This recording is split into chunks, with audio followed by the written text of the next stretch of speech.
different video for you. We're gonna be going over pros and cons of my Model Y performance. So we're out the house today, so we're actually gonna have hands-on and eyes on the actual product we're talking about today. So starting off, my number one is the unlock. So it automatically recognizes my phone and knows I'm the owner. So as I walk to it, it already knows I'm here. All I have to do is press that, car turns on, it's tracking that the owner is trying to get in. Yeah. All right, so let me get on the other side.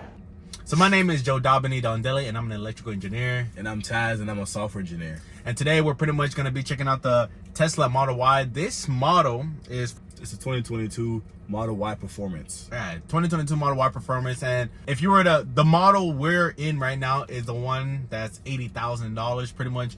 We accepted everything that it came with it.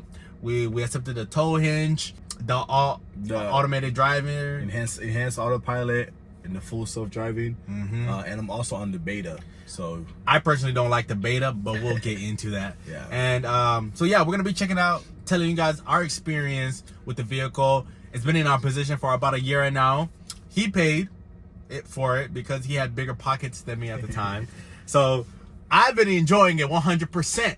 But at the same time, it got me thinking, man, do I really want to purchase the Model Y, or is it okay to just go with a Model 3? So my brother he used to buy and sell vehicles, so we've driven plenty of vehicles, BMWs, Mercedes, Lexus, doesn't matter. Trucks. Yeah, trucks. Small cars, name it all. I can confidently say that this vehicle is the best vehicle I've ever driven, I've ever used. Like, it just checks all the boxes of what, and the thing is, a lot of the boxes it checks, you don't even know if it it was there. Yeah, you don't know it was an option. Honestly, you can't tell what you're missing out until you have it. Because currently, I'm still with the gas car.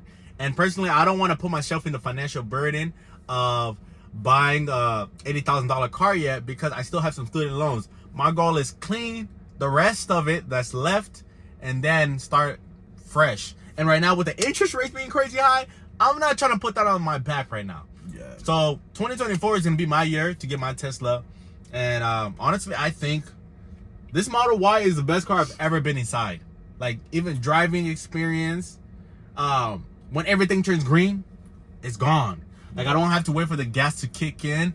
It's just like instantaneous. Yeah, one of the feature he's talking about is if you're at a red light and you have AutoPilot on, it'll detect the lights. So when it's red, it stays, but when it's green, it'll play like a little doom, like a little note, and then the car starts to take off by itself. Even if you're not on AutoPilot, it will still play the note, it just won't start driving by itself. And I'm on the beta, so it will also make left and right turns as well. So the first thing we're gonna discuss, that other cars, at least this is a very pro for me, right? It's AutoPilot, right? Most of the cars that you'll buy today in the marketplace, they do not provide AutoPilot. So in this area, Tesla is very capitalizing because nobody thought any car company was this far ahead. But they spent a lot of their time with their engineers developing a self-driving mode where right now my trust for it is 60%, because at the end of the day, I don't trust machines. But for that 60%, it changes a lot of things. I was hesitant at first too when I first got the car, you know, with the AutoPilot, and you know, it makes sense, right? 60%. But once you drive the car a lot, I put it in situations to test just how reliable it is. I put it in those risky situations which I would not recommend anybody doing, but I have, and I will say the AutoPilot will definitely keep up. Whenever it comes to like high stress, high risk situations, the car does very well, performs well. It's always those moments where it shouldn't fail, where it will fail, where like you're making a right turn and then the car just swerves. Yeah, like randomly. the easiest things it should have did right, that's where it makes a mistake. But it kind of makes sense because their selling point is that it's gonna be the life and death changer. Right. So the thing that should save you from dying, I guess they put more priority on that than, oh, you just scraped the side of the car, you know what, let's not put too much effort there yet, because I mean, you'll be dead if they don't fix that. I mean, I can say that the car has saved me at least probably like 3 or 4 times now, because like it has some. It's almost as if it's like predictive, right? I'm driving and the car will swerve, and I'm like, what the hell? Why did it swerve? But then it's a guy in the next lane that he's swerving to my lane. And it does that multiple times. And like, the sensors catch it, but your eyes, your mirrors, they don't see it coming. Yeah. But the computer is reading, oh snap, that guy is shifting into your lane at a certain specific speed, which is dangerous. So it'll move out of the way for you, but you're like, bruh, why are you moving? But if that person fully lost control with that maneuver, that could be your car. Yeah. So it's that. It's just an overall safe car. I mean, you've all seen the statistics. It gets 5 out of 5. When it comes to safety, speed, you'll be surprised. Speed is also can be a safety factor, especially if you're about to get rear-ended. The ability to progress yourself forward quickly to prevent that rear end from happening. You don't. It's like, again, it's one of those things you don't know you need it until you use it. You're like, oh wow, this actually works. Yeah, because if the car, because we have the performance, so it goes 0 to 60 in about 3.1 seconds, I believe, or was it 3.8? So I think it's around 4 something for the Y. The Model 3 performance goes 3.5. Okay, yeah. So I mean, that's plenty of time, and this is an electric car, so from 0 to 60, or even if you're from, it's even better, like if both cars are going 20 miles per hour, and this car needs to propel itself forward to stop the accident, it works magnificently. I haven't run into anything like that because I'm a good driver, but you know, if that ever shows up, I'm pretty sure I'll be fine. So the second thing we're going to talk about is the actual regenerative braking.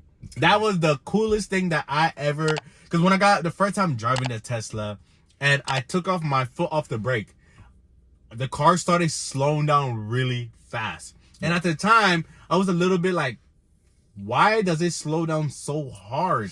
And then I looked into it, and it was like regenerative braking. Yeah, so for those of you who don't understand or don't know what regenerative braking is, long story short, the motors in a vehicle, whenever you brake, right, you're not actually using the brakes. The motors are pretty much essentially braking the car for you. And in that process, it charges the battery a little bit.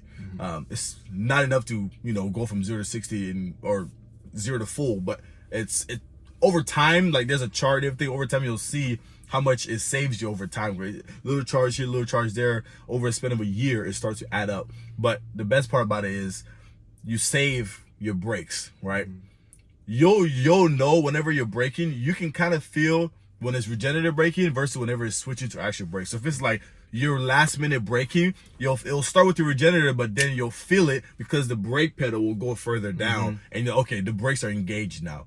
But you can go like I know people they'll go like 250,000 miles without ever replacing their brakes.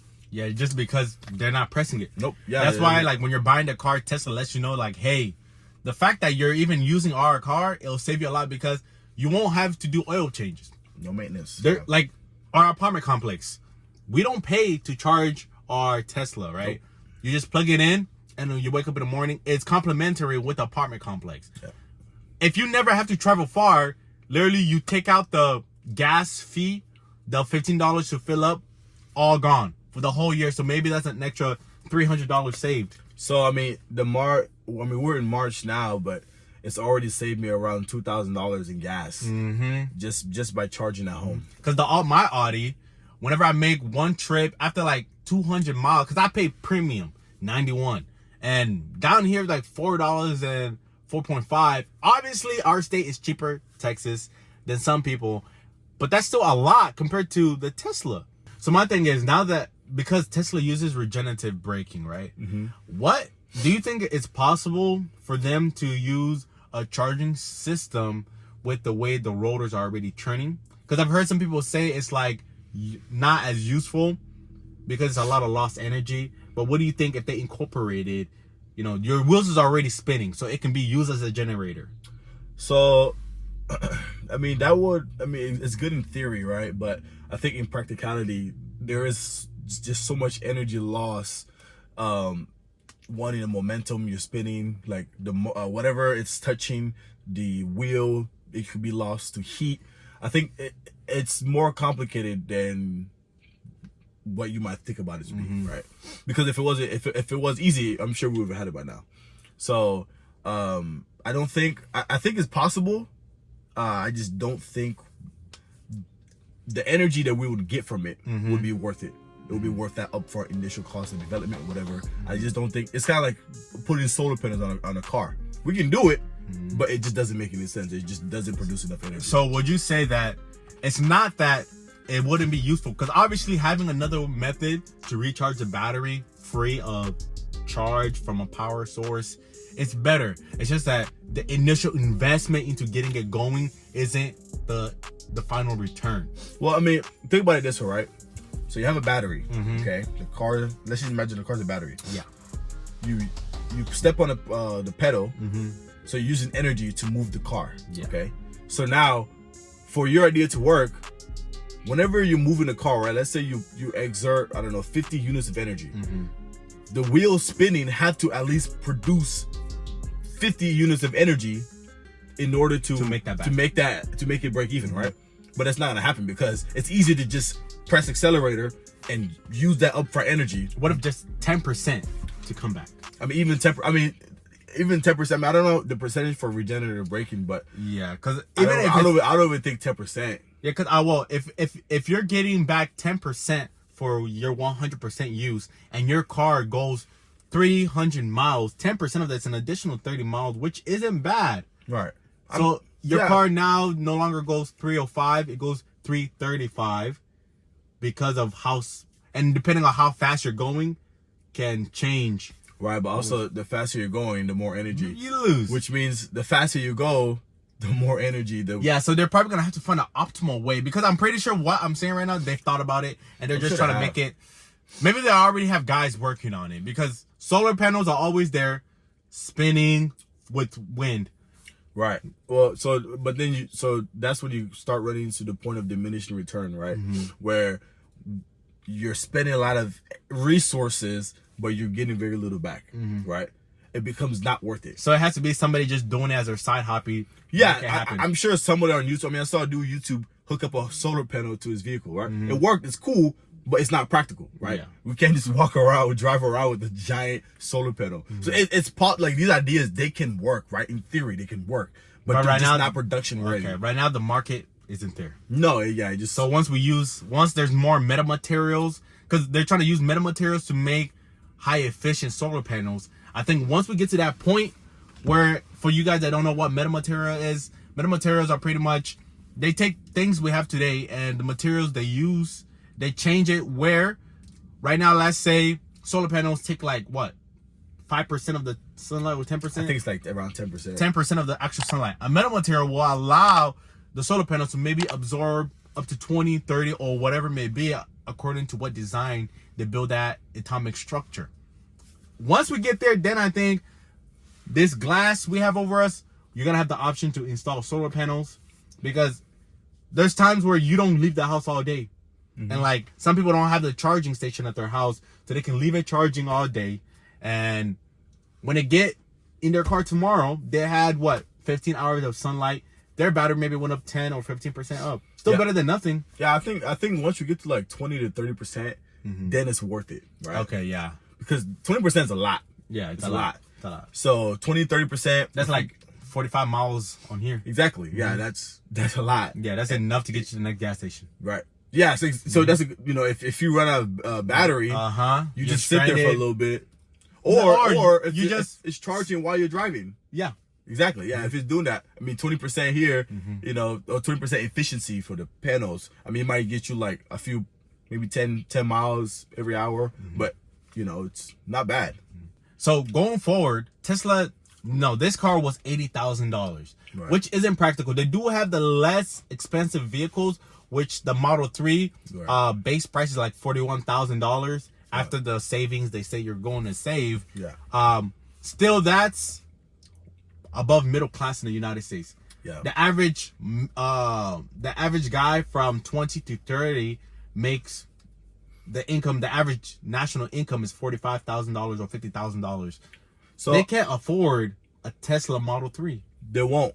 Yeah, they can't. But I think Tesla has the whole point of Tesla, they started with the Model, the Roadster, then the S. They wanted to make a lot of money to research, for R&D, so that they can produce more affordable vehicles, right? I think the ideal price point would be like around 20K, right? If Teslas are 20K, nobody's gonna drive anything else, right? Because Tesla has literally cemented itself as the electric car. Yeah, if you think of electric vehicle, you think Tesla. Right? Ford has electric. Yeah, all these people that have Volkswagen, but the moment when somebody says, "Oh, I'm thinking of buying an electric car," everybody thinks about Tesla. Tesla, that's it. You don't think about Toyota. You don't think none of that. Dodge, Nope. the fake charger, electric charger. Like nobody's thinking about other cars. So Tesla really has the market dominated. I honestly think the only reason it's still expensive because there's not enough EVs out there competing. And they're just, I mean, honestly, we're just not. I don't think they have the production amount there yet. Like they need to be able to produce massive amounts that we can cut the cost down. I think actually that's one of the reasons what saved them, because a lot of the car companies are suffering right now because they have lots full of cars no one's buying. Right. But Tesla builds them on call. Yeah, so they're only gonna build them if somebody wants to buy it. So so there was like a kind of inverse where the other cars would have a lot of cars that aren't selling, which forces them to drop their prices. Right, but Tesla's has more demand than they can fill. Right, but obviously at some point it's gonna equalize. Right, as once other EVs flood the market, Tesla haters are gonna buy everything else, so it's gonna equalize. But I think the two things that separate Tesla from the rest of the competition: one, autopilot. Unparalleled. There is not another vehicle that can compete with this autopilot. I heard some other cars. I mean, even if gas cars had autopilot, it'd be a little harder because they got to manage the gas consumption. Exactly. Yeah. There's the battery. But I mean, even then, like the autopilot, it has billions of miles driven, right? And Tesla uses AI to do all that. So unless Tesla like licenses it out or open sources, other car companies, you can use our AI's knowledge of roads to build one giant ecosystem of vehicles, right? That's one way. But if they do that, then they're kind of like removing themselves from the top, right? From the top. And number two, they're charging stations, right? They have the biggest charging station. It's way easier. It's way simpler. I don't know if you ever like use those knockoff, those cheap chargers. Like it's a hassle, right? You gotta get the app, and especially if you're in a hurry. I get there. Oh, well, you have to download the app, right? Well, chances are, if you have to download the app to get this charger, you're probably in the middle of nowhere, so you're not gonna have a good connection. I'm from personal experience, right? And it takes forever. It takes forever. You have to download. They make you make an account. You gotta add your credit. With Tesla, I pull up to the station, I plug it in, I go to my car, I take a nap. Yeah, and the car already. That's it. The transaction goes smoothly. It's connected to my account. It charges me later. It tells me how long the expected time to complete. If I have a GPS on, it'll tell me how much I need to charge to make it to the next station. So let's talk about some things we don't like about the Tesla, because right now we just sound like we're degrading. So the one thing I've noticed that I do not like is self-driving at night when it's raining. So I've noticed if it's raining and you're using self-driving at night, the glare from the storm and all the lights, sometimes, how like when you're driving on the road and it's raining and like it's very glossy, sometimes the car doesn't recognize that, hey, that gloss is not the road, because I believe the sensors look for that white color. And I remember there was a breakaway, right? It was really wet and it was really shiny white. For some reason, it did not recognize that it was shift switching. So there was a bunch of white lines, where you can't drive on, but you can park if your tire pops. It just started going towards it. And like I was on autopilot and I'm like, because the speed wasn't slowing down during the trend. I was like, and finally, like when it started going to the white, I started braking hard because I realized, oh snap, autopilot did not catch the fact that these whites you're seeing on the ground are not the road. But that was because the rain was messing it up. And it didn't happen one time, it happened multiple times, which makes it very dangerous for those who put more than 60% of their trust in the AI to guide them. Because if you're raining, and if, let's say I didn't pay attention, I would have crashed 100%. And that's why you should always be alert, attentive. Like people mistake, like, oh well, I can't do autopilot because I don't trust it. You don't have to trust it. You just have to watch it. Yeah, you have to supervise. Even people who manage electric trains, it goes so fast that obviously he can't drive it. Right. But computers make mistakes. Yeah. And just like how two pilots are flying a plane, one pilot can make a mistake, the other ones catch it. That's why they always have two pilots. Right. In trains, they have two guys. In your car, you have the AI, and then there's you. Yep. When the AI F's up, there you are. You're the When you fail-safe. F up, the AI got your back. And another thing I don't like about the autopilot is whenever you're taking loops, right, and you're going 80 miles an hour, it will take that loop at 80 miles an hour. Yeah. Now, you'll be fine, right? Technically, you could. But us humans, whenever we're taking those loops, you want to slow down. You kinda don't want to risk it. Because you, in your head, you're like, what if Right. a car, something happened and I die? Yeah. But the Tesla's not seeing it. He's like, It just, okay. It just calculates, okay, so mathematically, we should be able to take this turn, right? But now think about it, right? Like you said, whenever it's raining, the autopilot does not work as well, okay? So it's raining, right?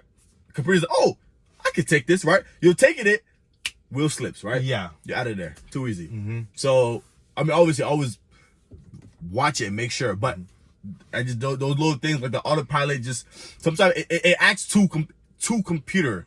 I wish it would be more like a human. Like sometimes the following distance as well. I mean, I know you can adjust that, but I feel like sometimes it can manage it better. Yeah, because a lot of, I don't know if that's the problem with the Tesla or just humans having human thoughts, right? Because whenever I'm behind a car, I always keep it a certain distance. And sometimes if somebody's driving crazy in front of me, I naturally just back up even farther. Yeah. But your Tesla doesn't know that. It's just like, maintain car, the same distance. oh, let me get closer to that car. Yeah. And you know that person in front of you is dangerous and unpredictable. Yeah. The Tesla can't calculate that. It's just treating every car like any normal car.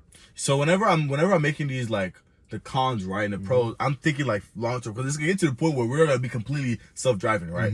But for us to get there, there's certain things We gotta overcome. Yeah, and so it has to be a computer, right? AI, but at the same time, it has to be very human, because humans, there's certain things that make us comfortable about driving. Like for example, we can take that turn at 80 miles an hour, right? Because it's gonna try and stay between the lines. But we're not going to, because it's just not safe, right? Those little things that make us humans comfortable and safe as well. And sometimes, start doing that. Let's say somebody's intoxicated and he's like, you know what? I can make that 80, right? My Tesla can do that.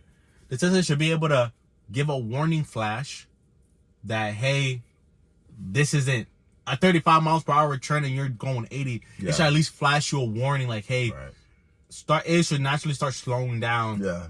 I think the default should be to slow down, and a human has to override that. Yeah. Right. Because by default, anyway, if you're drunk, right, you're probably not even thinking about like, oh, let me override this. Yeah, he probably won't even. He probably just want the car to take him home. So the car should be safety first. Let me slow down. And if you want to be unsafe and override it, if a crash happens, they can go in the system. Like, oh, well, look, this guy, he overrode the safety feature, right? It's not on Tesla, or it's not on a car.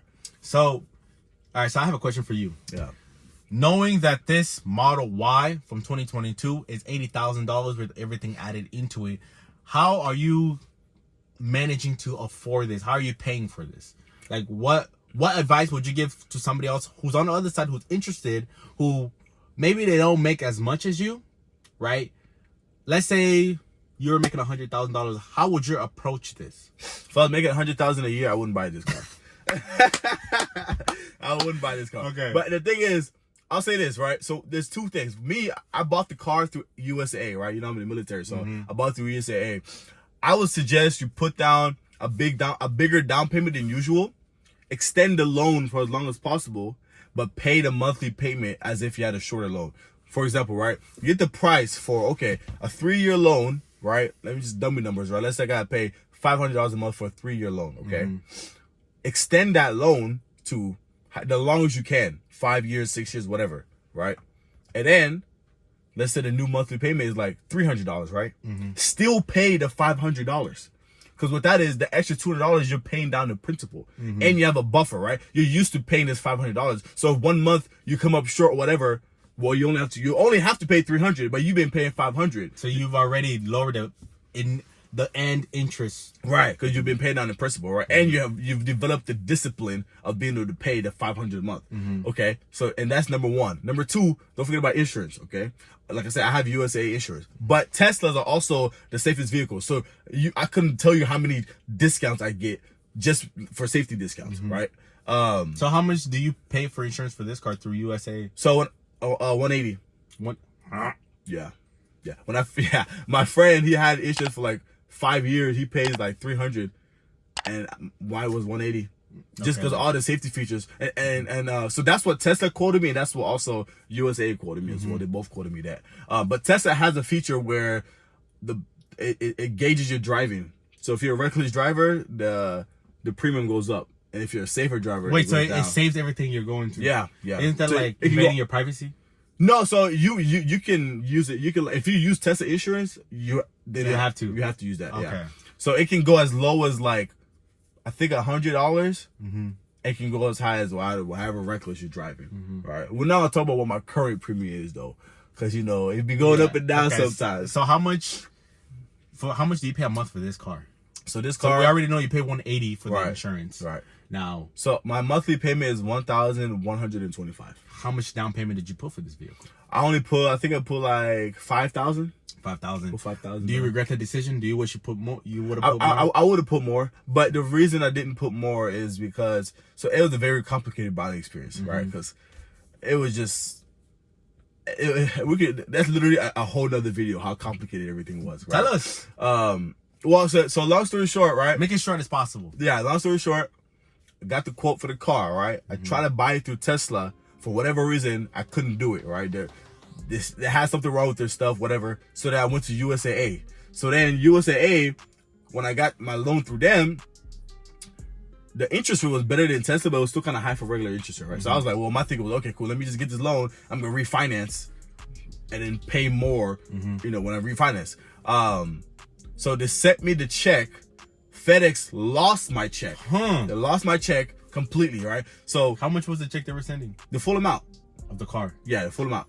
Because I'm gonna pay the USA. So an $80,000 check just gone, right?